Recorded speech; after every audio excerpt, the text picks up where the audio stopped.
За энэ удаагийн дугаараар компанид гүйцэтгэлийн хажуугаар сүүлийн 4 жилийн хугацаанд өглөө болгон 5 цагаас тасралтгүй гүйж 20 кг урж, хорт туршилт болон хархаг өвчнөөсөө салж минималист болж спорт амжилт тогтоож, өөрийн болон бусдын амьдралыг манлайлж буй Баатар Булдахтай ярилцсан байгаа. Та энэхүү подкастаар гүйлт амьдралд ямар өөрчлөлт гаргадгийг, бид яагаад гүйх ёстой, хэрхэн гүйх талаар олон олон зүйлсийг сурах болно. Гол сэдвтэ орохоос өмнө хэрвээ та Unitel-ийг хэрэглэгч бол нэг маш чухал тохиргоо ихээ мартсан байж болзошгүй юм байна шүү. Энэ нь юу вэ гэхээр Unitel app дээр царайгаа таниулах тухай. За Unitel app маш шинжлэгдэж өмнө бичиг баримтаагаа олж авдаг байсан бүх үйлчлэгийг царайгаа таниулаад л аппаас авах боломжтой болсон. Үүний тулд та аппынхаа профайл хэсэг рүү ороод мэйлээ баталгаажуулаад дараа нь селфи явуулаад царайгаа таниулна. Ингээл та хүссэн газараасаа хүссэн үйлчлэгийг авах боломжтой болно. Ийм мэдээллийг найз нөхөд гэрийнхэндээ хэлж хайртай дотны хүмүүсийнхаа цагийг нь хинэж өгөөрэй. Хамтран ажилладаг Unitel-тэй баярлалаа. Ингээд үргэлжлүүлье. За бүгдэнд нь өглөө өдөр оройн мэндийг хүргэе. Тэгээд бүрийн University-гийн ээлжид зочнтой подкаст маань эхлээд бэлэн болсон байна. Тэгээд энэ удаагийн дугаараар бас нэгэн сонирхолтой зочин хүрэлцэн ирсэн байгаа. Тэгээд маш гоё ийм талбай байдаг вирус мэдсэнгүй. Айгаа олон хүн мэддэггүй. Харин энэ нэр нь хурж ирж гүүж мүгээд гоё хөлн бүг тоглоод бол үнэхээр янзын талбай. Би доор нь яг хаана вэ гэдгийг та бүхэнд мэдтүүлэхээр оруулчих. Тэгээд өнөөдрийн сэдв болохоор би ягаад таныг урьж оролцуулсан юм бэ гэхээр таны амьдралын юм аа гэж өөрөө маш олон залуучууд үлгэрж өгөх үйц зүйл байгаа. Тэгээд ялангуяа 7 сар болоод гадаад улаараад эхлэхээр ер нь ч угаасаа хүмүүс гүүгээд хэцэлээ дээ. Тэгээд бид нарт аягүй олон асуудалууд байдаг. Ер нь яаж гүүвэл зөв байдаг, хэрхэн анхлан суралцагчид ер нь яаж гүүх хэвтэй. Тэгээд гүйснээрээ хүний амьдралд ямар өөрчлөлт гардыг. Тэгээд хамгийн гол нь та өөрөө нэг компанид захирал хийдэг. Тэгээд тийм жижиг компани биш. Бас олон хүн танигдсан компани захирал хийнгээ. Тэрнийхээ хажуугаар та өглөө болгон гүйдэг гэхээр ингээд нэг тийм юу гэдэг итгэмээрг байгаа байхгүй. Ер нь бол компаниудын захирлууд маш завгүй байдаг. Мэдээж хэрэг. Тэгээ завгүй учраас ерөөсөө ингээд юу гэдэг фитнес медис ч юм уу те нэг амьдралын эрүүл хэм маягаа ингээд эрүүл мэндэд зойлоод тэгээд ингээд ажилдаа уумчдаг альс тэрийгэ шалтгаан болгочдөг. Тэгэхээр тэр талаас бас завгүй залуучууд зориулаад ярилцал аюу олон яриа өрнөх байх гэж одоо тантай өнөөдөр ярилцмарсан гэсэн. Тэгээд юун төрөнд манай урилгыг хүлээж авсанд баярлалаа. Тэгээд та хамгийн ихэнд өөрийгөө нэг үзэгчтэй танилцуулаад өгөө. За намайг урьж оролцуулсанд маш их баярлалаа. Намайг Баатар Болд гэдэг. За би одоо 42 настай.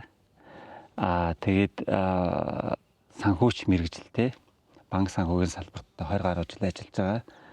За тэгээд одоо өнөөдрийн гол ярианы сэдэв бол гүйлтийн талаар мэдээж байна. Тэгэхээр гүйлтийн спортоор 4 жил гаруй тасралтгүй хичээлж байгаа. Гүйлтийн спортын олон улсын хэмжээний мастер ийм хүн байна.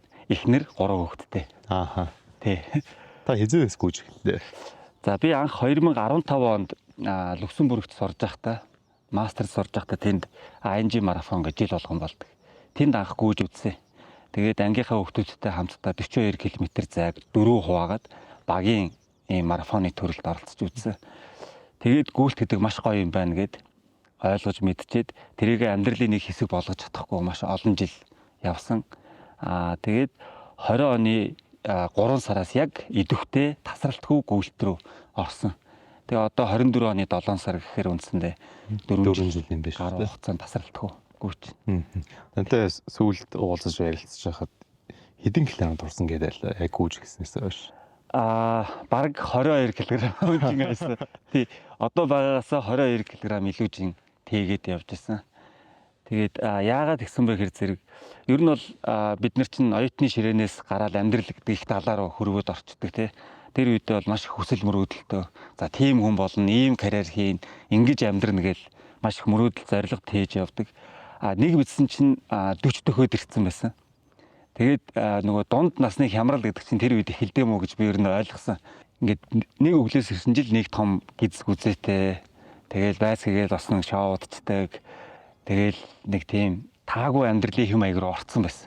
Тэгээд би ер нь үүнийг хар багасаа залуугаасаа хүсэж мөрөөдөж исэн билүү гэж өөрөөсөө асуусан. Мэдээж хариулт нь тийм байгаагүй. За тэгвэл би яг энэ амьдралаа цаашаа дахиад 20 30 жил үргэлжлүүлэх үү гэдэг асуулт бас асуусан. Бас хариулт нь үгүй байсан. Тэгэл одоо өөрчлөлт хий гэдэг ийм шийдвэр гаргаад янз янзын оролдлогууд хийж исэн.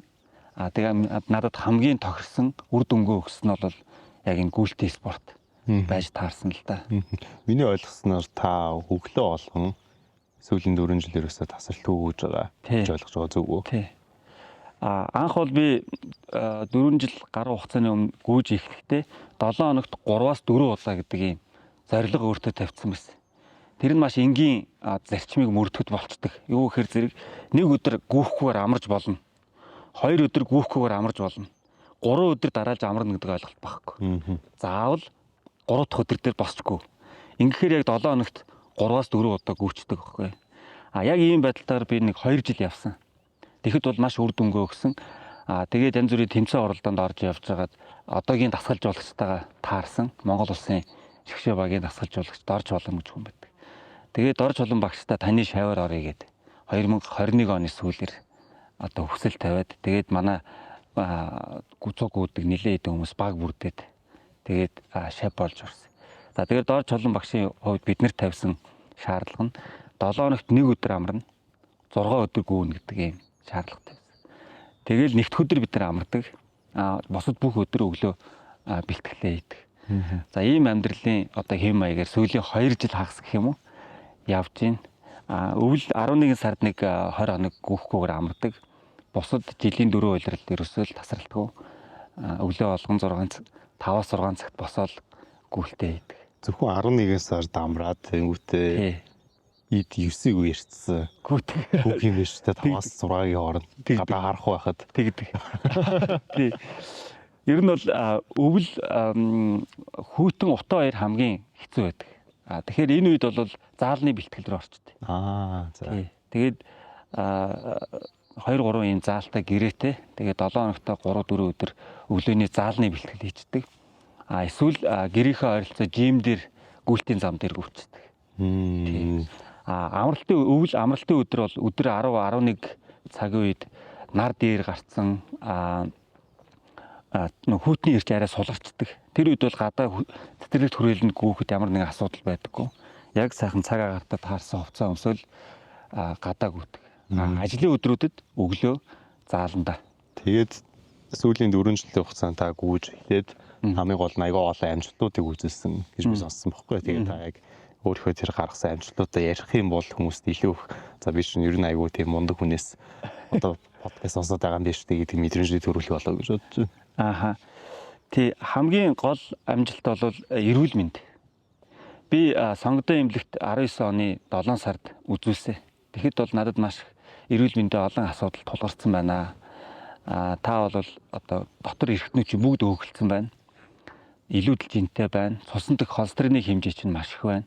За махны хэрэглээ их байгаагаас болоод шээсний хүчилдэг зүйл их болцсон. Энэ чинь бол одоо илүүдэл жинтэй хүн болгон тулгардаг тулаа гэдэг өвчний суур тавигдаж байна.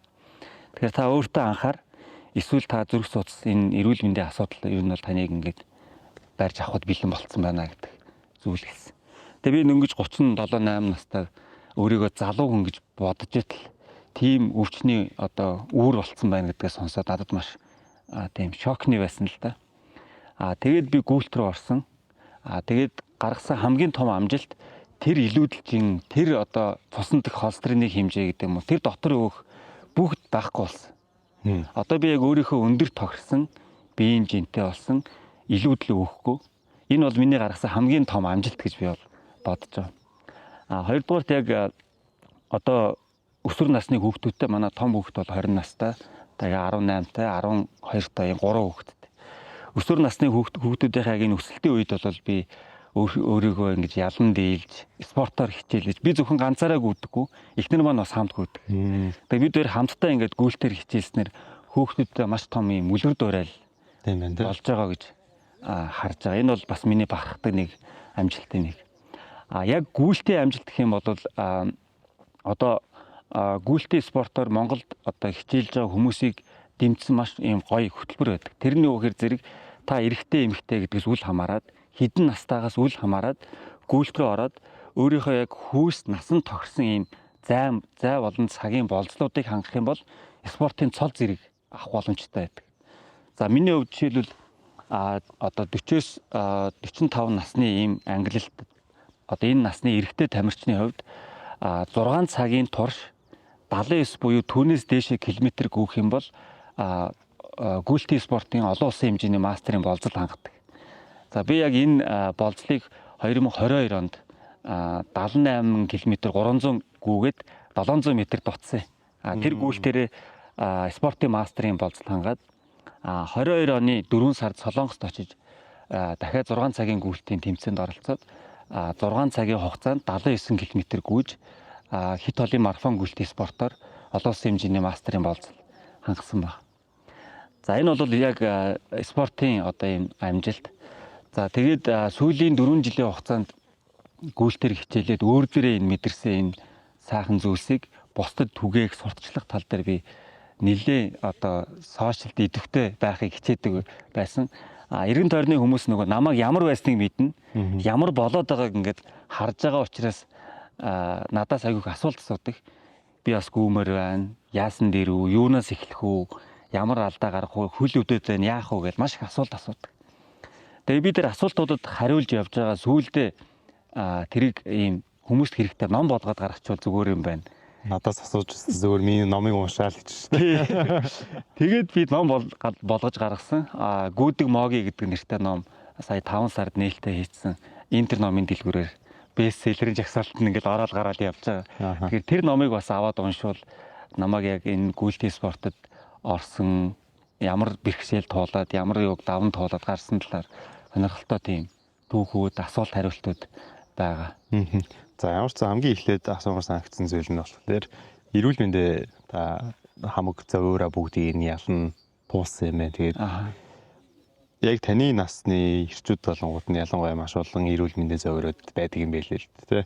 Янз бүрийн тархалтаас үүдээд маш олон төрлийн өвчин суучдаг. Тэгээд тасал хөдөлгөөн хийдэггүй. Тэгээд эрүүл бололт гүүгийн улмаас. Тэгээд тэргүй бид нар угаасаа бүгдээрээ л мэдж байгаа монголчуудын ялангуяа тэр тусмаа эрчүүдийн дундаж муу байгаа шалтгаануудын нэг нь бол яхаа аргагүй хоол бүгд тасал хөдөлгөөн байдаг. Энэ дээр гүйлт ер нь хэр их нөлөөлдөг юм бэ? Ягаад бусад одоо юу гэдэг тасал хөдөлгөөн юм тийм зүйлээс илүү гүйлт ингээд илүү тохиромжтой байдаг гэж та бодож байна. Би яг тэр нөгөө 19 онд шинжилгээ өгчөөд ингээд эхнэртэйгээ ярьжсэн чинь манай эхнэр тэгжсэн аахгүй. Миний араа би сайн нэг судалгаа үзлээ. Одоо ингээд 40 насны босхийг давсан монгол эрчүүдийн тал нь 60 насны босхийг давдаггүй юм байна шүү дээ гэд. Бидний тал нь 40-с 60-ийн хооронд өнхрөөд өгд юм байна л. Тэгээд судлаа харсан чинь энэ 40-с 60-ийн хооронд нөгөө ертөнц рүү яваад байгаа монгол эрчүүдийн шалтгааных нь дийлэнх нь зүрх судасны өвч. Зүрх судасны өвчний гол шалтгаан нь ерөөсөө буруу хооллолт, амьдралын хэм маягтай холбоотой. За арх тамхины хитийдсэн хэрэглээ, дасгал хөдөлгөөн хийхгүй байдлаас болоод илүүдэл жинтэй болчдөг. Ингээд нөгөө дотор өөхлөлт явагддаг, цусан дэх холестерины хэмжээ нэмэгддэг. Энэ нь нөгөө даралт харвах, зүрхний шигдээс болох гол шалтгаан болчтой юм байна л. Илүүдэл жинтэй одоо ингээд өөхлөлтсөн хүн чинь огцом янз бүрийн хөдөлгөөн хийхэд тэр нь шууд ингээд эрүүл мэндийн эрсдэл амь насанд шууд нөлөөлдөг. Тэгэхээр үүний одоо эсрэг одоо өөрийнхөө эрүүл мэндэд анхаарахын тулд бид нар хүсээгүй дасгал хөдөлгөөн хийхээс аргагүй. Тэгэхээр дасгал хөдөлгөөний янз янзын сонголтууд байна л да. Фитнест явж болж гин, ууланд авирч болж гин, гүйж болж гин, алхаж болж гин тий. Тэгэхээр би болохоор 2008-аас 18 он хүртэл тасралтгүй өндөр ууланд авирсан байхгүй. Өндөр уулын биш бас уулын спортын мастер хүн. Тий, тэгээд уулын авиралт болохоор миний жинд бас тийм нөлөөлөг бас. Яагаад тэгэхээр би жилдээ 1-2 удаа мөнгө цаст ууланд явдаг. Бусад үед болохоор 7 хоногийн амралтын өдөр Улаанбаатарын эргэн тойронд байдаг уул руу авирчдаг. За энэ нь нөгөө эрүүл жиндээ байх, жингээ хангалттай хэмжээнд барих хэмжээний дасгал хөдөлгөөн болохгүй байгаадсан юм бэл. Өөрөөр хэлбэл бид нар чинь 7 хоног идэж байна. 7 хоногт нэг удаа заал авдаг ч юм уу. Нэг удаа ууланд явчихаар тэр 7 хоног идээд авж байгаа калори 7 хоногт нэг удаа ууланд яваад юм уу заал аваад зарцуулж байгаа калорийн зөрүүг чинь тэнцэхгүй байгаа ч хэлэхгүй байна те. Ерөөсө тэнцэхгүй. Тэгэхээр л илүүдэлж юм болчиход. Тэгэхээр ерөөсөө юм 7 хоногт дор хаяж 2-оос 3 удаа чадвал 7 хоногт 6 өдөр ингээд өглөөдөө 30-аас 40 минут өөр чадвал 1 цагийн хугацаанд алхах, гүүхийг хослуулсан юм дасгал хийчихээр өдөр болгон идж байгаа хоолоо бүрэн шатаачиж. Тэгтгэр ерөөсөө илүүдэлж ингүй болчихно. За би яагаад гүйлтийг сонгосон бэ гэхээр зэрэг би ууланд авираад жингээ ас чадахгүй юм байна. Нөгөө нэг 360 гэдэг манай үндэсний цэцэрлэг хүрээлэн дээр бай тарваны ийм тасгал юу байдаг талбай байдаг. Бай тараваагаар харваж үзсэн. Янз оролдлогод хийж үзсэн л дээ. Сунааж үзсэн. Тэгээд явж гүйлт надад хамгийн их тохирсон. Гүйлт яагаад тохирж ийн гэхээр зэрэг илүү дутуу юм шаардахгүй. Яг нэг сайн гүйлтийн зориултын пүүцтэй байхад бусад юмноо шаардлагатай. Тийм байна. Ямар нэг хэрэгсэл юм ерөөсөө шаардлагатай шаардлага байхгүй. Би чинь байгаа л тэгэл хүн бол угаасаа кэдтэй юм чи гараал хэлнэ шүү дээ. Томилт дээр ийш тийшээ гадаа дотоод явж болно, хөдөө гадаа явж болно. Хаа явж байгаа газараа гүйчгэд биелнэ. Пүүзэл цөмөндөө хийчихэд болно. Тэгээд гэрээсээ гарлаа шууд гүүгээд явах боломжтой. Гэтэл фитнес гэх юм бол нөгөө фитнесээ заавал зорж очино. Фитнестэй хувцас солино, дасгалаа хийн, буцаад усандаа орно, пүүзээ өмснө, буцаа гарна гэдэг ч юм ингээд процесс ихтэй. Тэр хооронд ч өөрөө илүү цаг аягүй их зарцуулаад байгаа. Гэтэл гүйлт гэртээ пүүзээ өмслөг гарлаа шууд дасгал чинь эхэлчихэж байгаа байхгүй. Буцаад гэртээ ирлээ энэ хооронд ерөөсөө илүү дутуу юунд цаг зарцуулахгүй. Тэгэл маш богино хугацаанд дасгал хөдөлгөөн болчдөг. Энэ нь бол айгүй үр дүнтэй юм байна л гэж би хувьдаа боддог. Тийм бай. Хамгийн гол нь зарчим байх л тэ. Яг уг нь бол бид нар бүгдээрээ гүүх эрүүл мэндэ сайн гэдгийг бол мэдээд байдаг. Турах хэрэгтэй гэдэг мэдээд байдаг. Юу хийх хэрэгтэй вэ гэдэг ч уг нь бол мэдээд байдаг. Ялангуяа одоо ингээд дулаарсан байгаа маш олон хүмүүс гүйдаа гэж бодоод магадгүй нэг орой нэг мотивац төрчөөд тэгээд за маргааш өглөө яг ингээд 5-наас те хүрээд нэг ороод ч юм уу гүнэ гэж бодоод тэгэл өглөө болоо ярьчихдаг. Ер нь бол тэр яг энэ зарчим гэдэг зүйлийг та ер нь яг яаж хэрэгжүүлэл зөв байдаг юм бэ? Тэгээд ялангуяа яг таныг оруулж ирсэн шалтгаан нь болохоор хүмүүс нөгөө нэг өөртөө айгүй их шалтгаан тавьдаг. Би ингээд хүүхдтэй гэдэг ч юм айлс миний ингээд ажил итгэхээ завгүй maaгүй энэ төр. Та болон үүдэнд хүүхдтэй тэгээд дээрээс нь таны ажил чинь гүйцэтгэх захирал учраас жирийн одоо юу гэдэг менежер мэрэгчлэнүүдийг бодол хамаагүй завгүй байх нь угаасаа ойлгомжтой байх гэж бодлоо байхгүй. Тэгэхээр тэр хүмүүст ингээд зориулаад ер нь яаж ингээд тэр дисциплин энэ зарчим гэдэг зүйлийг хадгалж барьж явбал зүг байд юм бол. Би яг нөгөө анх 15 онд Люксембургт тэгж марафонд гүйж үсчихэд гүүх гэдэг ямар гоё юм бэ гэдгийг яг биеэрээ мэдэрсэн баг. Хөөс гараад хамаагүй халуу оргил ер нь юу ч хийчмээр санагдал те. Амар тийм мотивац авсан баг. Тэгэл дараа нь яг саяны таны ярьж байгаа ийм асуудалтай тулгараал те. Ингээл яаж игээл өглөө унтцдаг босч чаддаг. Орой гүүх гэж оролдож байгаа. Ер нь бол би нэг гүйлтийг ингээд хэв маяга болгох гэж 15, 16, 17, 18, 19 гэхэд 5 жил оролдож чадаагүй байхгүй. Ерөөсөө болоогүй. Тэгээ би 19 онд яг тийм эрүүл мэндийн асуудал тулгарсны дараа ингээд өөрийгөө амьдралыг эргээ харж байгаа юм л да. За би яг яаж амьдраад байна? Юунд асуудлын гол нь байгаад байна? Яагаад би энийг ингээд сахилга баттайгаар энийг хэрэгжүүлж чадахгүй байна гэд судлаад үзэхээр ингэдэм юм бэл. Нэгдүгээр шалтгаан. Орой ингээд ажлаа тараад ирэхэд ерөнхийдөө ингээд ядарсан, бие ядарсан, сэтгэлийн тамир ингээд сулдсан. Гэртээ орж ирж байгаа хэрэг. Тэгэн гут өссөн юм чинь ингээд хоол үнэртэл тэр хоолыг үнэртэж байгаа хоолыг идэхгүйгээр пүүзээ өмсөд гарна гэдэг үнэхээр хэцүү. Шууд ноён нуруу хугарч байгаа. За ингээд хоолоо идсэн хүн чинь дасгал хөдөлгөөн хийж чадахгүй шүү дээ. 2-3 цаг. За тэр тийм хүн яах вэ? Удирдлага бариад буудан дээрээ зурагтай юм сууж. Тэгэл зурагтаар янз янзын нэвтрүүлгүүд гарна, кино гарна. Нэг битгэл 12 цаг 1 цаг болчихдог шөнийн. Ингээл өглөө нөгөө босох төлөвлөгөө нураа. Өглөө чуу нөгөө ажилдаа амжиж очивол их юм байдалтайгаар өглөө босч ирдэг те. За маргааш энэ байдал яг дахиад давтагдана. За тэгэнгუთ яаж ээжээгээ зарим нэг өдөр оройдоо гүйдэг. Өглөө нь гүйж чадахгүй болчихно. За тэгэнгуთ за маргааш өглөө би заавал гүйнэ гэж бодоод орой эрт унтчихаар өглөө эрт босоход арай амар байдаг. За энэ өглөө эрт гүйчихэнгуут тэр өдөр тэр чигээрээ амар гоё тийм эрч хүчтэй. За тэгэхээр би юу гэж хийсэн хэрэг зэрэг ерөөсөө өглөөл гүмээр юм байна. Өглөөл гүмээр юм. За тэгээд өглөө гүйх гээл дахиад нөгөө зурагт үздэг асуудал гарч байна. Өөрөөс нэг саад болд, өөр бас нэг саад болдог зүйл байна. Тэр нь шоу цэнгийн.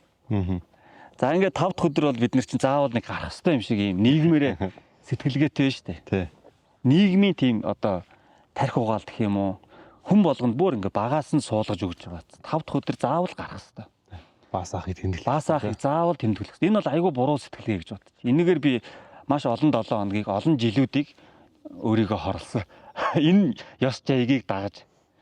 За дээрэс нь одоо ингээд байгууллага удирдах ажилд нь ажил бизнесийн шаардлагаар бизнесийн уулзалтууд хийн. Заавал ууж идэх хэрэгтэй. Энэ бол бүр заавал гэдэг нэг юм ихтгэл юм шиг суудсан тий. За ингээд баасан гаригаас гадна 7 өдрийн аль нэг өдрүүдэд ийм арга хэмжээ болно.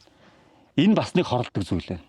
Яг гоё явж исэн химнэлийг таслаа хийчих. За нэг удаа ийм шоудчихаар маргааш нь ер нь 2 3 өдөр худлаад тий. Биеийн тамир ингэ тэнхээ солилцдог. Ерөөсөө тэр дасгал хөдөлгөөн хийх боломжгүй болчихдог.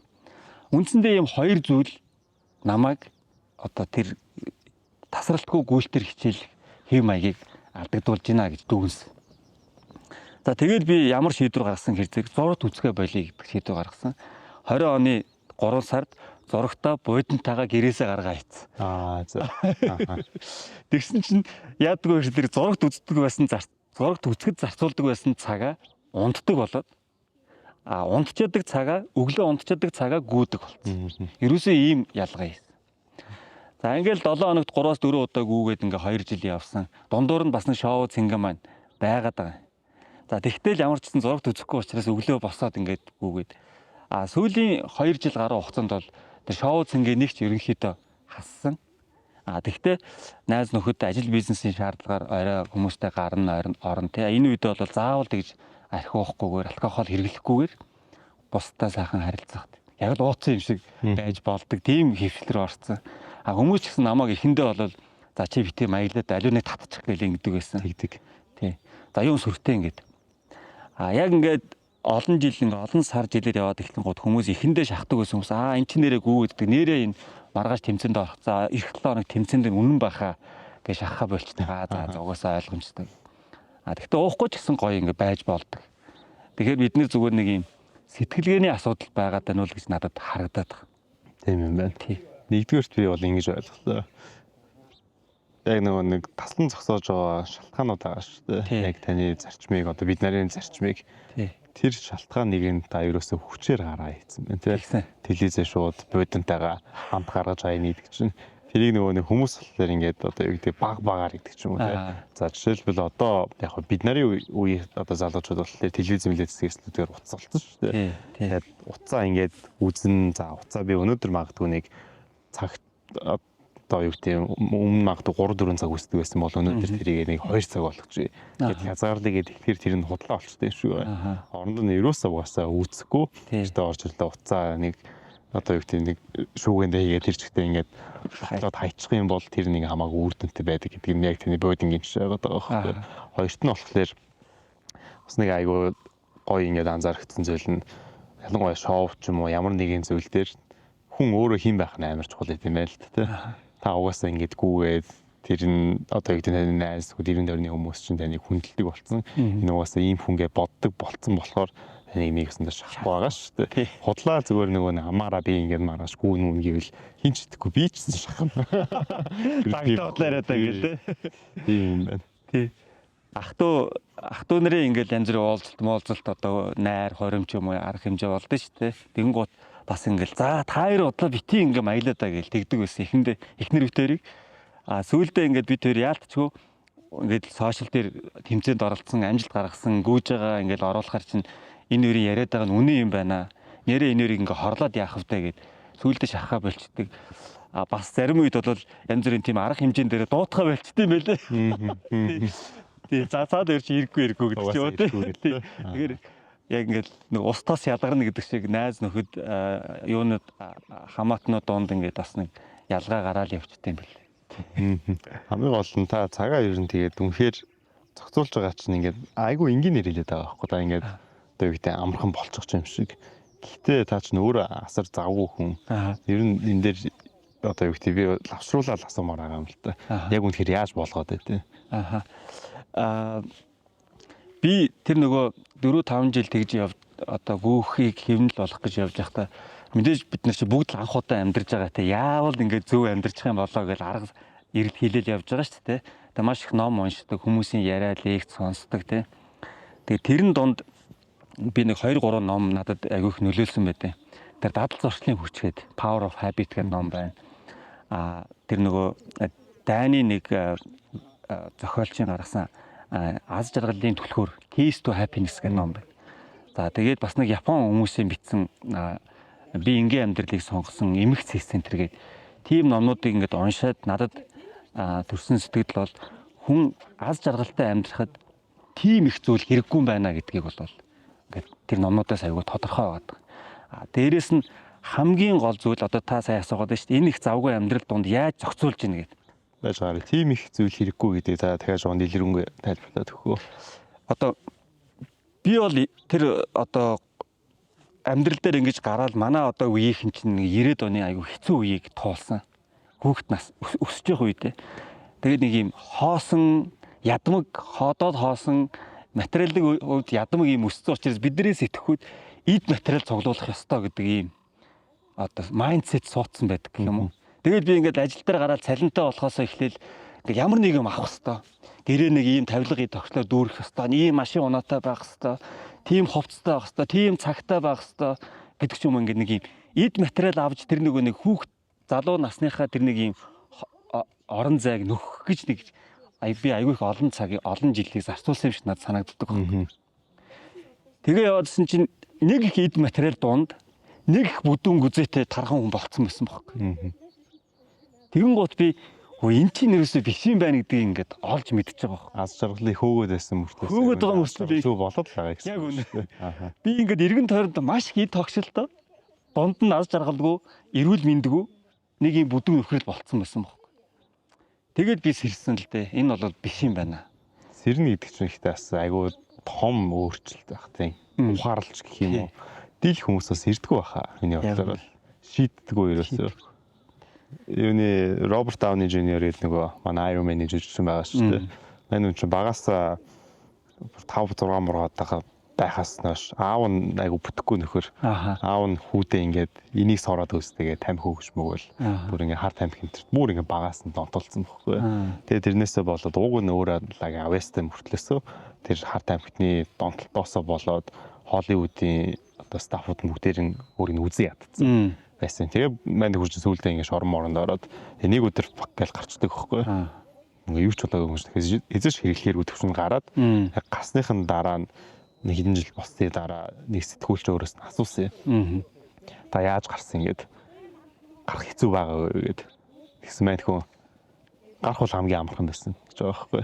Гэтэ тэр гарах шийдвэрийг гаргах миний хувьд хамгийн хэцүү байсан. Би зүгээр л шийдэж чадахгүй л байгаа гэсэн. Тэрнээс биш ямар нэгэн зүйлийг өөрчлөнө гэдэг бол хамгийн амархан байдаг гэд тэр аюуг санаанд орлоо. Та тэрэн дээр юу гэж чинь та өөртөө яаж тэгж тэр шууд боли ерөөсөө энэ амьдралын юм аяас өсөө гээд 180 градус эргэлтийг үүссэн чинь ерөөсөө хийхэд ярихад амархан мөртлөөсөө хийгээд аягүй хэцүү зүйл. Хамгийн чухал юм ингэдэм билээ. Одоо эхнэр нөхөр хоёр нэг vibe дээр очих гэдэг чинь их чухал юм билээ. Гэр бүлийн хувьд. Тэгэхээр энэ амьдралын одоо хүсэл мөрөөдөл зорилго энэ хэм маягийг хосууд бие биендээ сэл хийх хэрэгтэй, зарах хэрэгтэй. Тэ? Энэ үзэл бодол, энэ итгэл үнэмшил, энэ зарчмыг хосууд нэг нэгэндээ зарах хэрэгтэй. Тэгэхээр би эхнэртэй гэр бүлийнхэнтэй бол энэ зарчмыг бол зарж чадсан. Буюу итгэж үнэмшүүлж яг нэг зорилготой, яг тийм ээ. Бид нар яг буруу зам дээр яваад байна. Өөрчлөлт хийх ёстой гэдэг дээр хоёулаа бид хоёр яг зогсож чадсан. Нэгдэж чадсан гэх юм уу?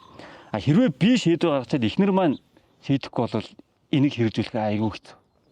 Тэгэхээр эхнэр маань яг хүлээн зөвшөөрсөн нэрээ тийм байна. Бид хоёрын амьдарч байгаа амьдрал нэг л биш байна тийм ээ. Чи яг аз жаргалтай байна уу гэж би эхнэрээсээ асуусан. Байхгүй байна гэж хэлсэн. Хоёлаа өөрчлөлт хийх үү? Энэ юусоо болохгүй байна. Тэгэл хоёлаа яг нэг зорилготой, нэг итгэл үнэмшилтэйгээр эхэлсэн байгаа. Тэгээ энэ хамгийн чухал нь тэр юм бэл. Хамгийн чухал нь дэрэгтэй байгаа хүн биш үү? Эхнэр нөхөр хоёр буюу хосууд яг нэг зорилгоор яг нэг зүйлийг л олж харах, нэг зүгийг олж харах нь чухал юм бэл. Тэг чадвал хамаагүй амар байна. Тэгэхгүй нэг нь живтэй бодлоо яриад тийм гэж юу байсан ингээл ингээд эхлүүл тэгэл хэцүү. Тийм шүү те. Тэр маш чухал. Ялангуяа нэг хосуудын харилцаа, гэр бүлийн харилцаанд орчхоор манай монголчуудын нэг тийм зааш байдаг шүү дээ. Өө анаараа л гангарч авч эндөө гэж суучдаг. Тэгээ нэг өөрөө ямар байх нь баг сүулдэ хамаагүй юм уу эсвэл өөрөө ямар байсан ч яах вэ гэдэг ийм аюу амархан шалтгаан болоо тийш нэг хамаг бурууга чихэнгүүтээ өөрийнхөө хамаг чухал үнэт зүйлүүдэд алдаад тэгээд эцэст нь ингээд хамтдаа урууддаг тийм үзэгдэл ажилтаад байдаг байхгүй юу. Яг үнэ. Тэгэхээр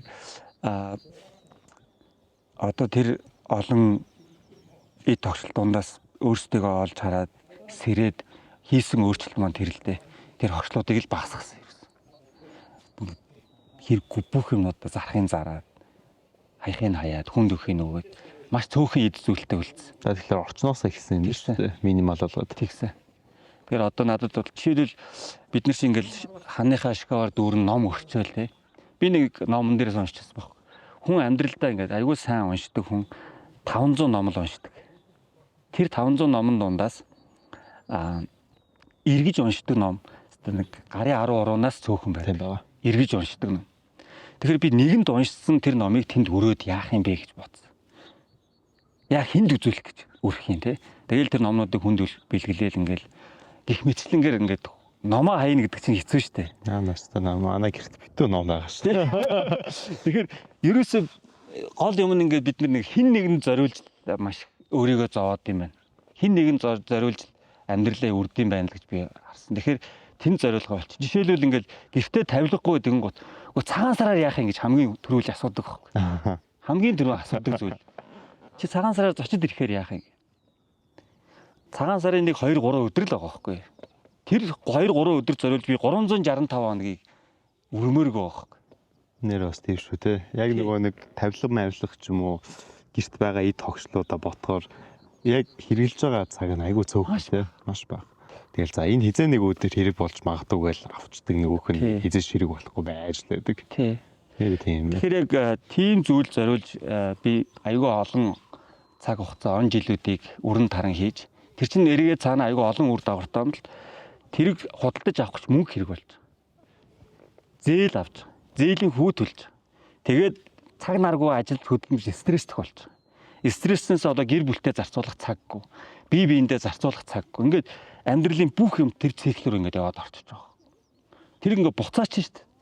Тэгэн гут ингээд мөнгө хэмнэгдэл эхэлж байгаа. Мөнгө хоримтлоод эхэлж байгаа.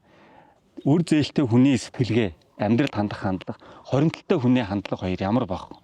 Өөртөө итгэл ямар баг вэ? Шал өөрөө шүү дээ. За тэгээд эд тогшлох хаях төдийхнээ асуудал шийдэгдэхгүй юм л да. Тэр эд тогшил янз янзын материалын зүйл багасаад ирэнгуут хүний оюун санаа дагаад ингээд цэгсэрж эхэлт юм бэл. Илүү дутуу юм санаа зовох юм баг. Хөнгөн ачаатай болно те. Маш хөнгөн болоод эхэлнэ. Тэнгууд ерөөсөө миний амьдрал ч одоо өглөө 5 цагт бослоо. Бие бэлдээд гараад бэлтгэлээ хийгээд гэртээ орж ирэхэд 8 арай болоогүй орж ирнэ. Шөршөөрд орлоо өглөөний цаагаа уулаа ажилдаа явал. 9 цагт ажил дээрээ. Ажил дээрээс нэг оройн 18 19 цаг. За зарим үед орой тухийж гарна. Оройтлогт 20 цаг тий. Ажилдаа цагаа зориулна. За ингээд ажил дээр өглөө эрт босоод гоё ирч хүчтэй эхлүүлсэн хүн чинь ажил дээр маш бүтээмжтэй байна. За тэгээ орой ингээд жоох ядарсан ирнэ. Тэгээд оройны хоол цагаа идээд за тэгээд жоохон тэмдэглэл хөтэлдэг. Миний бас нэг хабит гэх юм уу? Гүүхтээ цуг орж исэн нэг хабит бол ном уншдаг, тэмдэглэл хөтэлдэг ийм одоо зуршлыг бий болгосон, дадлыг бий болгосон. Тэгээд орой жоохон ном гарч эхлэн тэгээд ингээд тэмдэглэл хөтэлнэ, хүмүүсийн асуултанд хариулна. Нэг ийм хөвтөлтэй. Тэгэл орлогоо ороод унтаад өгнө. Тэгэл өглөө босно яг ийм зарчмаар ерөнөө л өгдөг. Тэгээд ажил дээр ингээд явахад яаж амжуулж ийн гэхээр нэг илүү дутуу юмд аль болох багасгаал хэрэггүй юмыг багасгаал чухал юмдаа л цагаа зарцуулах. Угаасаа л нөгөө яаралтай чухал гэдэг яаралтай биш чухал үсгдэг ийм 4 матрицд хувааж байгаа л одоо яаралтай биш ч гэсэн чухал тийм зүйлдээ цагаа их зарцуулахыг хичээдэг юм лээ. Ийм одоо гадал хөвчлийг л өдөр тутам өөртөө санаалж хөвшүүлэхийг зорж явдаг. Гайхалтай. Тэгээд за ямарчсан эд тогшил баг болохоор оюун санааны ачааллансан давхар буураад сэтгэл санааны хөвцөлөө хөнгөн болоод оюун санаа цэцэрж байгаа. Тэгээд миний бодлоор бол гүйлтээс яг хүний тэр оюун сэтгэлийг сэтгэл санааг цэгцрүүлэхэд маш олон үр тустай гэж боддог байхгүй. Та энэ тал дээр тайлбарлаад өгөөч. Тэр яг үнэн. Би нөгөө миний гүдэг моги гэдэг номны урайнд унш гүү баяж гэж байгаа. Баяж гэдэг санаа нь эрхэм баян эрүүл мэнд гэдэг Монгол ардын зөв рүү гэдэг шүү дээ. Тэгэхээр эрүүл байна гэдэг чинь хамгийн гол баялаг юм байна гэж. За тэгэхээр эрүүл байхад бид нар тийм 3 төрлийн эрүүл мэндийн зүйл байна. Нэгдүгээрт бие махбод эрүүл байх хэрэгтэй. Дараа нь хүний сэтгэл зүй эрүүл мэнд маш чухал. Тэгэд оюун санааны эрүүл мэнд. Тэгэхээр бид нар жишээл над шиг оюуны ажил хийдэг зөндөө олон хүмүүс. оюуны ажил бол хамгийн их ядаргаанд оруулж шүү дээ. Тэгэхээр өглөөний тэр цэнгэг цэвэр агаарт гүүхэд энэ гуруула ангаагдж ирүүлж байгаа. Хөлсөө гаргаснараа энэ бие торимтлагдсан муу хөлс гадагшлна гэж бид нар ярьдэн шүү дээ. Нөгөө идсэн хоол унд чинь шатаад ингээд гарчиж байгаа. Тэгэхээр илүү хоримтлагдаж өөх болох зүйл байхгүй. Тэгэхээр бие ирүүлж эндэ байж байгаа. Хоёрдугаар энэ гүйлтийг бас бясалгал гэж ярьдаг. Гүйж байгаа хүмүүс бас ийм бясалгалын төлөвт ордог гэж ийм одоо бясалгалын талаар ярьдаг бичдэг хүмүүсийн шууд одоо цагт нь орж байгаа шүү дээ. Тэгэхээр яг ингээд одоо цаг дээр хүн байж чаддаг. Тэгэн гот хүний нөгөө сэтгэл зүйн хувьд тэр чинь аюу их амар амгалан мэдэрж байгаа хэрэг. Янз бүр илүү дутуу юм бодохгүйгээр зөвхөн гүйлт дээр төвлөрөө явж байна. За дээрэс нь оюун санааны хувьд оюун санааны эрүүл мэнд яагаад чухал вэ гэхээр зэрэг оюуны ажил хийж байгаа хүмүүс ингээд дасгал хөдөлгөөг хийхгүй бол тасралтгүй тэр нөгөө бодол тэр өдрийн ажлын ачаалал дээрээс нь тэр нь ингээд шүнжэнгөө үргэлжлээд ингээд тарих ерөөсөө амардаггүй тасралтгүй ингээд ажиллаждаг те. Ингээд явахаар чи оюуны ядаргаанд ороод нөгөө ажлын бүтээмж дагаад унчаад байгаа хэрэг. А тэрний оронд өглөөний цэнгэг агаарт ингээд гой 30-40 минут сайхан алхаад гүүгээд ингээд явж байхад чинь оюун тарих ерөөсөө ажиллахгүй ингээд амарчж байгаа хэрэг. Зөвхөн бие л ажиллаж шít. Тэ. Тэгэхээр нөгөө оюуны ажил хийж байгаа хүмүүсийн тарих гоё амраад ингээд ороод ирж байгаа. Тэгээ сайхан хүүтэн шөвшүрт орчоод 9 цагт кофегаа уугаад ажилдаа орох чинь ямар гоё байдаг гэж бодож байна. Тэгэхээр гүйлт бол яалтчгүй энэ эрүүл мэндэд үнэхээр ач тустай байна л да. Тийм байна. Сүүл миний хийсэн бичлэгтэр болохоор би тийм нэг аргумент гаргасан байхгүй. Нөгөө нэг хөнгөн ачаатай байгаад тэгээд ялангуяа одоо таны амьдрал болонгууд маш тийм баг дооцны допаминт амьдрал байгаа байхгүй тийм шоуцингийн гэдэг зүйлийг халтсан. Тэгэл яг нөгөө таны түрүүний хэлсэн шүү өглөө босоод орой унтах хүртэл амьдралын хэм маягийг нь харахаар маш бага допаминтэй. Тэгсэн мөртлөөсөө тэр нь амьдралд нь хангалттай ингээд гоё хөрөлцгөөж маш олон эерэг өөрчлөлтийг авчирчдаг. Тийм учраас нөгөө бага допаминтэй явж байгаа учраас том допамин л ерөөсөө тэмүүлэх шаардлага байхгүй. Тэгээд өглөө ингээд нэх гоё өглөөг ингээд эхлүүлээ. Тэр бага допаминдаас тэл ханчж байгаа учраас та ингээд өглөө ажилдаа явах нь өглөө ингээд кофе авах нь бүх зүйл ингээд илүү хамтдаа бөгөөд хас жаргалтай илүү өөдрөөр ингээд тэд явж байгаа юм шиг байгаа зүгээр миний анзаарсан.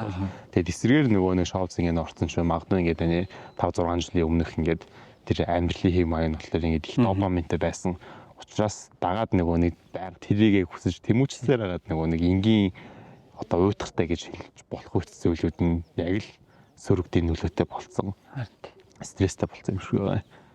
Харин тэр яг ер нь бол одоо энэ гүйлтэр хичээлдэг хүмүүсийн тоо жилээс жилд нэмэгдэж байна л да. Тэгээ энэ хүмүүсийг ингээл би ч одоо өглөөний гүйлтэй хамт олон, өдөр ажлын хамт олон, орой гэр бүл гэсэн нэг иймэрхүү дараалал л юм бол өдөр хоногуд өнгөрч. Тэгээд энэ гүйж байгаа хүмүүс донд ороход үнэхээр яг таны санийг хэлж байгаа ч тийм. Нэг л их аз жаргалтай босоод гүйсдэг инээсээ босоод тийм. Тэр чинь цаанаа мэдээж амьдрал юм чинь хүний амьдрал янз бүрийн жаргал зовлон байж л байгаа шүү дээ. Тэгтэл яг тэр хүмүүсийн нэг нийтлэг нэг нэгдээд байгаа зүйл нь тэр гүйлт хүмүүст аягүй их тийм аз жаргалыг амьдралын нэг юм утга учирыг өгöd байна л да. Хүмүүс ярьдаг.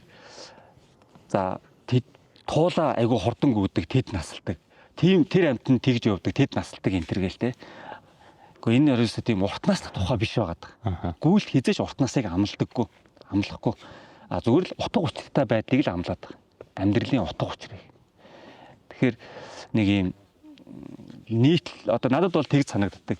Би тэр нөгөө Matrix гэдэг киног ерөөсөө хүүхд залуу байхдаа юм акшн кино л гэж боддог байсан. Гэтэл Matrix гэдэг чинь яг одоо бидний нийгмийг л тэр чигээр нь харуулсан. Би нэг газар оюун санааг нь компьютерийн орчинд оруулсан байдаг шүү дээ. Тэгээд тэр биенээс нь тэр холбоосыг салгаад бодит ертөнцийн тэр хүмүүсийг авч ирж байдаг тийм. Тэгэхээр бид нарыг нийтлэг ерөөсөө нэг тийм орчин руу оруулсан. Тэр нь зүв гэдэг ингээ итгэцэн. Яг тэр итгэл үнэмшлэрээ л өдөр хоногийг ингээ өнгөрүүлээд байна удаа гэж харагддаг байхгүй. Тэгэхээр тэр матриксийн тэр орчноос гарах хэрэгтэй юм шиг байна. Тэр гарахын тулд нийгмээрээ одоо ингээ 5 дахь өдөр заавал гарах хэрэгтэй гэдэг ч юм уу тий. Тэгэх ёстой, ингэх ёстой. Заавал ийм зүйлтэй болцсон байх ёстой. Ийж утсан байх ёстой. Гурван завцсан байх ёстой. Тэр итгэл үнэмшлийг яагаад хийх ёстой гэж. Үнэхээр тийм гэж юу гэдэг ингээ сөргүүлж бодох ёстой юм шиг санагдсан. Тэгэх юм бол үгүй л байт юм билээ л дээ. Олны бодож байгаагийн арай нэг өөр өнцгөр нь яваад ивэл зүгээр юм бол гэж харагдаад байна. За дараачийн хэсэг рүү орё гэж бодож байна. Одоо ингээд сонсож байгаа хүмүүс бол гүүж эхлэмээр санагдсан байх. Хангалттай. Тэгээд ер нь угаасаа санагдаад явж байгаа хүмүүс нийгмээр бүр зөндөө байгаа. Тэр хүмүүс зориулаад ер нь анхлан гүүж эхэлж байгаа хүмүүс ер нь ямар зөвлөгөө өгдөг юм бэ? Юун дээр нь анхаарах хэвээр. Тийм ямар алдаа төгөөмөл гаргаад байдаг вэ? Хамгийн гол зүйл нь болохоор за би гүүндээ гэж бодоол яваад байдаг. Тийм. Эхэлдэггүй. Гол асуудал нь тэр байгаа даа. Тэгэхээр за нэг тийм цаг агаар дулаархаар за бороогүй өдөр ч гэдэг юм эсвэл энэ өвөл дуусгаар за энэ хаврыг дуусгаар гэдэг ч юм уу хойшлуулад байдаг. Одоо болонгууд нэг уг нь бол дулаарцсан байгаа. Одоо би яг хүмүүсийн бодлыг мэдээд байгаа байхгүй. За яг нэгтэй өтер гээл. Яг 7 сар гарахаар гээл. Тэгэхээр ерөөсөл юу ч ямар ч таата цаг орчин нөхцөл бүрдгийг хүлээлгүйгээр л эхлэх хэрэгтэй юм бэл. Бага юмтайгаа. Зүгээр л пүүзгүй бол ботиктойгоо ч хамаагүй гараад алах шогшгүй тий. Ингээ тэр одоо юм биеэр авж байгаа мэдрэмж чинь ботиктойгүй бол болдгоо маань гэдэг ядаж нэг тийм ойлголтыг өгнө шүү дээ. За ингээд эхлэх нь чухал. Нэгдүгээр зүйл нь. За тэгээд хоёрдугаарт бол ер нь бол гүүн гэж шийдээд эхэлж байгаа бол нэг пүүз авчих хэрэгтэй. За өөр ер нь юм хэрэггүй. Зориултын пүүз л авчих. За хоёрдугаар нэг зүйл нь болохоор тууштай байдал хамгийн чухал. Эхэлж болно. Аюу их гоё ном уншаад юм уу, бусдын яриаг сонсоод урам зориг мотивац аваад за одоо эхлэе гэж гараад эхэлж болно. Тэр мотивац чинь удаан үргэлжилдэггүй. Тэгсгээл унтарчтай. Гол асуудал нь тэр. Тэгэхээр тууштай байна гэдэг аюул чухал. Тууштай байхад нөлөөлдөг миний хэрэгжүүлсэн аргыг би хэлж өгөхөд түрүүн хэлсэн дээ. Өнөөдөр гүйчлээ. Маргааш амарч болно. Нөгөөдөр амарч болно. Дараалан 3 өдөр амрахгүй гэдэг ийм дүрмийг л баримталж байгаа. 3 дахь өдөр бүр заавал гарна. Үнэхээр зарим нэг өдөр ингээд ядарсан ч юм уу, гармааргүй санагддаг, гүүмэргүй санагддаг. Тэр үед зүгээр дадал хөвшил суулгах гэдэг нь чухал учраас ядаж гараад 30 минут алхацаад ороод ир. Гүүх хэрэггүй. Пүүзүү углаад гар. Энд чинь өөрөө нөгөө нэг юм. За би заавал гарах хэвээр ямар ч үед гардаг гэдэг энэ дадлыг тархинд суулгаад байгаа. Тэгэл явчих юм бол ер нь эхлэх хэрэгтэй, тууштай байх хэрэгтэй, тууштай байхад дараалсан 3 өдөр амарч болохгүй гэсэн ийм дүрмийг л баримтлахад болно. Ямар ч зүйл эхлэх нь хамгийн чухал шүү дээ. Тэгээд эхлэн гэдэг нь болохоор одоо жишээлбэл ингээд магадгүй нэг үсэж байгаа хүмүүс гүүмэр санагтаад санагдсан бол одоо гаргал хэрэгтэй гэдэг асуудал шүү дээ. Тэгээ нэх одоо юу гэдэг энэ подкастыг баг дуусна ч үзэх шаардлага болохоор одоо зогсоогоол гарах нь хамгийн чухал байх. Мотивац гэдэг зүйл чинь угаасаа төрөөл шууд унтардаг. Тэнгүүтээ гараад эхэлсэн байхад тэр зүйл чинь дахиад ундраад эхэлдэг. Нөгөө дундаас нь ингээд илүү их эрчтэй болоод хүчтэй болоод тэгээ нэг басаа ингээд амар тийм энгийн ингээд хэлмээр санагдаад байдаг зүйл нь болохоор гарцсан байвал угаасаа тэгээд гүүхээс өөр аргагүй байдал тэртээ орно. Тэгээ би бол ингээд яг гүйдгүүц ингээд фитнесээр хичээлдэг. Тэгээ фитнес түнхээр ямааргүй санагддаг зөндөө байдаг. Гэтэ би бол тасралтгүй явдаг. Явдаг шалтгаан нь болохоор за би ямар ч оцсон байвал болдог доо гэдэг мэдээд байвал тэр хийхээс өөр аргагүй байдал орно шүү дээ. Би ингээд жим дээр ороод ингээд угаасаа залхуурах ямар ч тийм орчин зэнд бол байхгүй. Тийм нэгэнд оцсон байвал хийх нь угаасаа толгой тийм болохоор ямар ч сан очиг гэдэг энэ сэтгэл зүй хамгийн чухал байдаг. Тэгэхээр гүйлтэн дээр цэн ялгаагүй ямар ч сан пүүзээ ууглаад гар яам шүү дээ. Тэгээд гэрийнхээ ойролцоо ингээд гүүхээр буцаад орчмоо санагдаад байгаа байхгүй. Тэгээд жишээл за өнөөдөр 30 минут гүнэ гэж бодвол өөртөө нэг юм юу яач одоо гэрээсээ гарлаа 15 минут гүйчих. Буцаад 15 минут гүүхээс гарах байхгүй. Ингээл 30 минут байхгүй. Цаг гүмөрөөр гэрээсээ гараад цаггүй. Юу 30 минут гүү. Буцаад 30 минут гүйж ирж л таараа тий. Ийм гарцаагүй байдалд өөрийгөө нөгөө оруулах нь их чухал байдаг. Тэгэл өсөөл ядраал ингээл гармааргүй санагдаж байгаа боловч яг сая таны хэлсэнчлэн пүүзээ үдэл орцны үүдээр гарсан л бол ер нь хүн гүйдэн дөө. Тий. Манайхан чинь бас нэг юм байгаад ах шүү. Нэг гэрээсээ гараад гүнхээс л үтэгээр заавал ингээд цэцэрлэгт хүрээлэн ороод идэх ч юм те. За би нэгэнд гүйж байгаа юм бол заавал цэцэрлэгт хүрээлэн ч юм уу зориултын талбай дээр очиж гүйх өстэй. Одоо энэ хотын ингээд нэг замаар гүмээргүй байна гэдэг нэг тийм шалтгаан байх шиг байна. Би бас яг одоо жишээлбэл бодож байгаа байхгүй шүү. Заавал яг одоо ингээд гүүн гэж бодохоор яг мэдээж энэ бол гүйцэтгэх талбай байгаа ч нэрээ би гэртээ суужгаад гүүн гэх юм бол би заавал хүрээлэн орох юм байна. За хүрээлэн хүртэл тэдний минут ингээд зарцуулах юм байна. Гээ шууд ингээд миний залхуурлах гэдэг байгаа байхгүй. Та энэ дээр юу шилмээр байна? Би ингэдэг байсан анх гүүхийн тулд машин унаал хүрээлэн лөө түгжрээл очоод яг энэ процессыг хийдэг байсан. Одоо бол би яадаг гэхээр зэрэг гэрээсээ манайх хүрээлэн хүртэл 3 км байхгүй.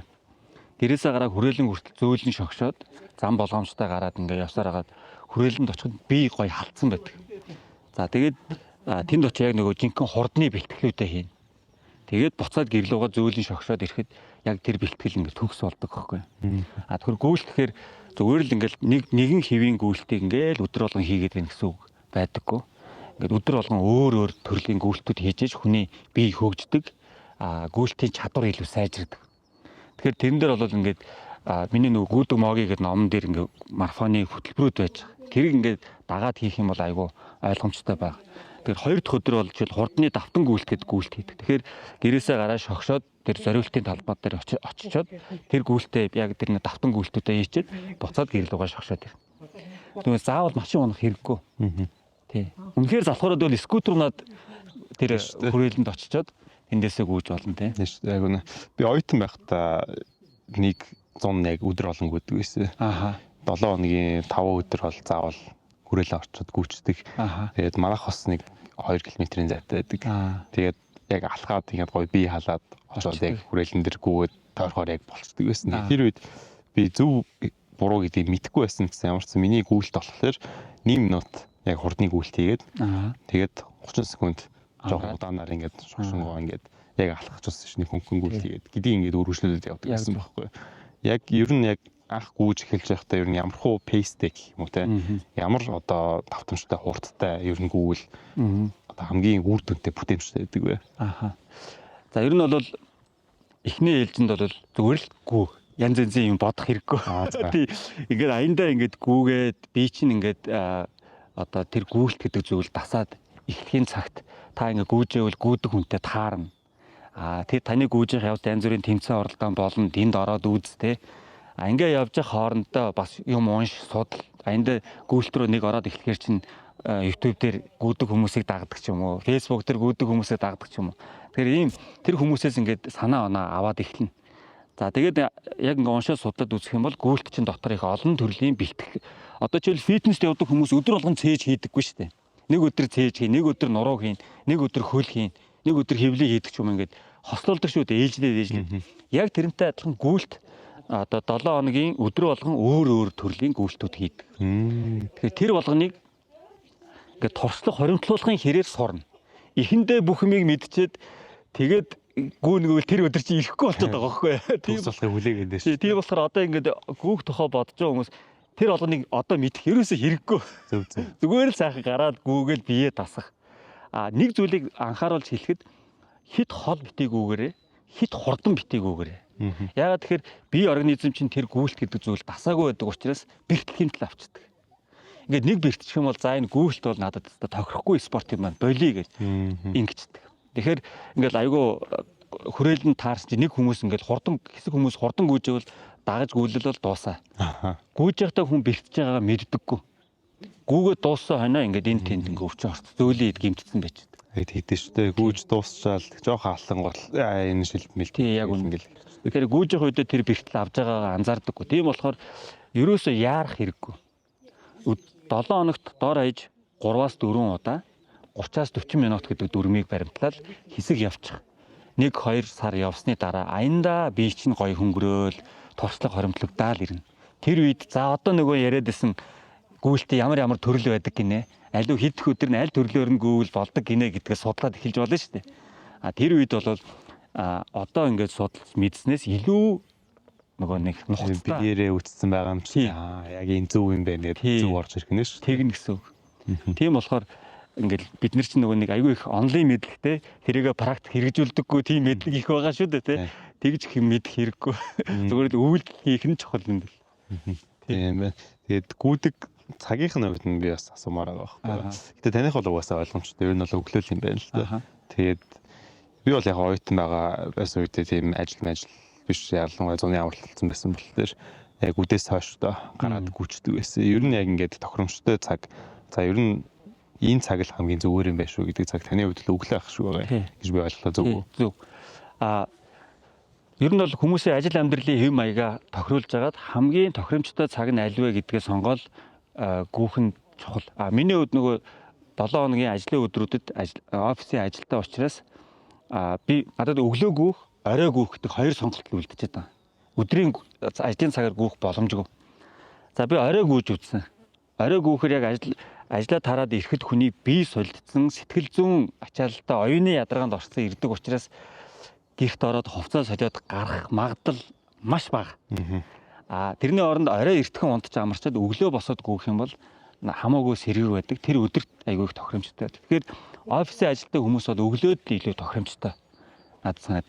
Гэрийнхээ ойролцоо юм уу, ажлынхаа ойролцооныг өвлийн улиралд бол гимд гүйлтийн зам дээр гүйж болно. Зуны улиралд бол зүгээр л гэрээсээ гараад гүйж болно.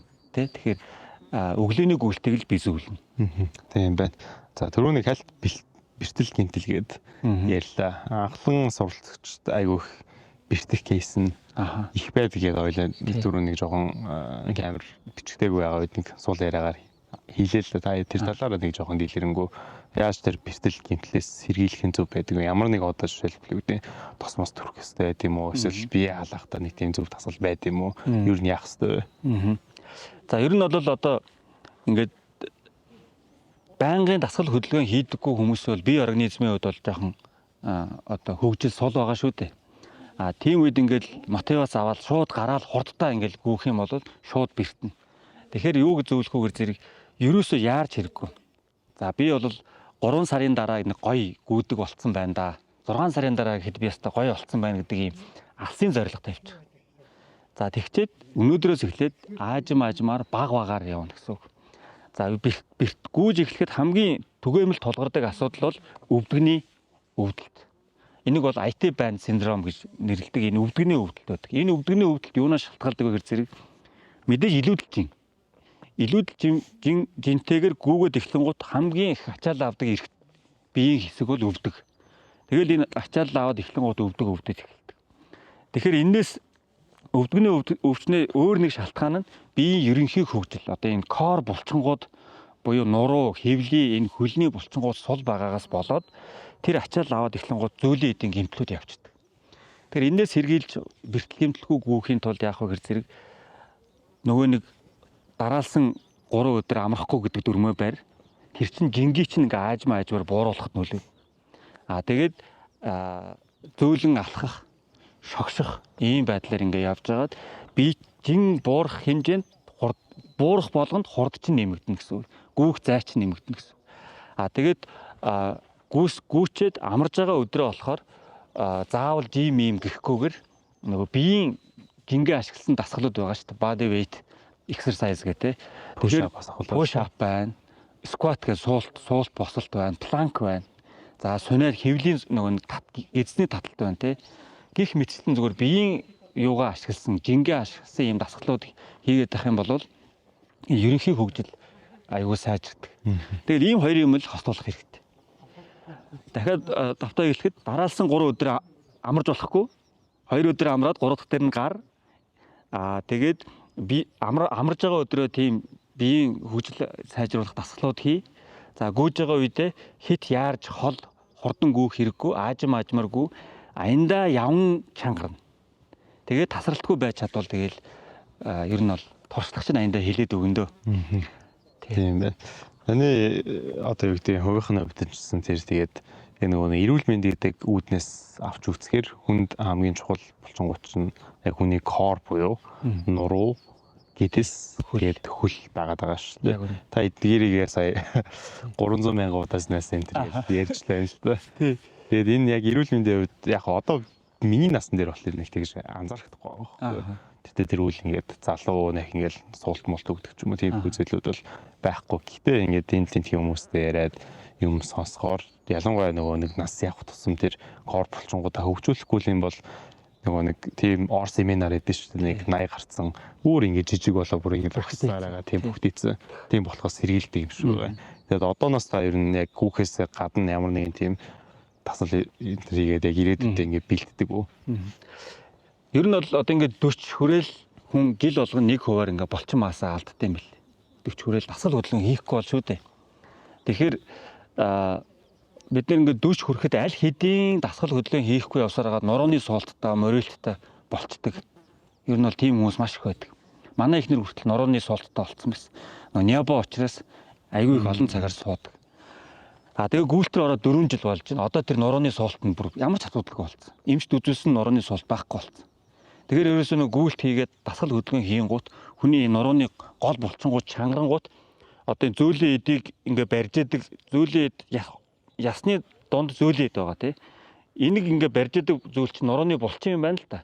Булчин сулрангууд ингээ зөүлийн эдэн дээр ачаал ирээд тэр үргэдээд тэгээд ингээ нуруу одоо өвдөд байгаа тий. Булчингаа чангалангууд эн чинь буцаад ингээ хөндөрөвчж байгаа юм. Тэгээд сайн болж гэнэ гэсэн. Тэгэхээр ер нь бол аль болох дасгал хөдөлгөөн хийж ин булчингаа байнгын одоо хөгжүүлж ядаж алддаггүй маа гэхэд хөгжүүлдэг маа гэхэд алдахгүй байх хэрэгтэй болдог.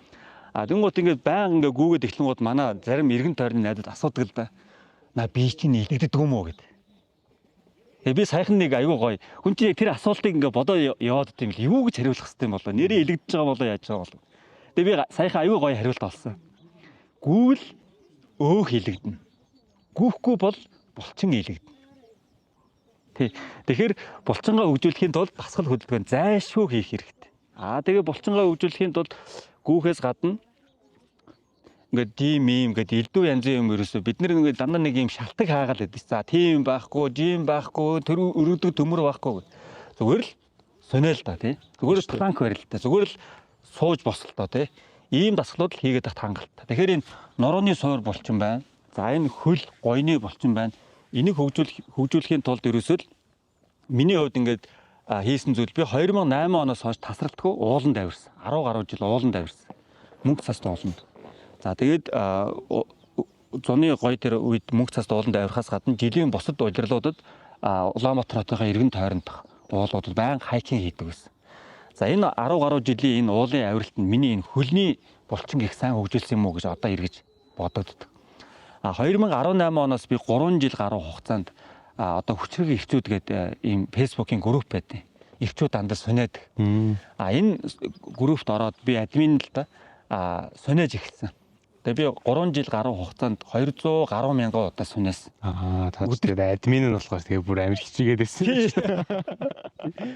Тэгээ өдөрт дунджаар 300 удаа ингээд push up хийдэг байсан. Тэгээд сүүлийн жилүүдэд нэг төрнийхний сониолт ингэж хийгээд.